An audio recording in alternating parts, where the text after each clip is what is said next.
that's that thing with the pilot, which was that was a new thing for me, and therapy helped me in that. Was going to my therapist and saying, yeah, I finished the pilot. How did you feel? Honestly, how did you feel? And I was pretty happy with myself. I was like, okay, will you just say that? Say it out loud, and that was a One big more deal. time, And I was right? like, one more time. And it was like, I was really happy with myself. And it was like, that's okay, you can say that, And I go, but there's something like both those things could exist, Right. You can be happy with yourself, but you can make it better. So those are the changes you're making, So one last question. What advice would you give some young boy who's got that negative voice, who's worried that he's going to make a mistake? He's watching today, whether he's in Oklahoma or Nebraska or New York City or in Los Angeles, since there are millions of these kids. What would you say to try to help him understand what he's suffering with?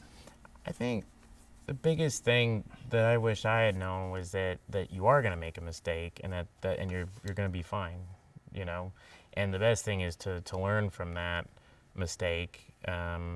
Meaning, you raise your hand and you don't know the answer to the question.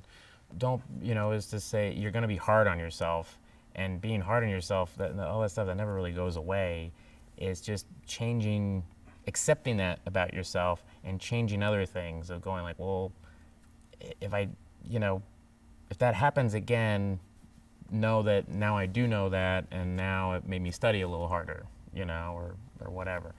But I guess the simple thing is that it doesn't go away. You just manage it, and once you kind of can accept it about yourself, and not see yourself as a nuisance or someone that is not taking on other people's perception, and just knowing that you can work through it, and you can actually use it to your advantage. You can use that energy and that voice in your head.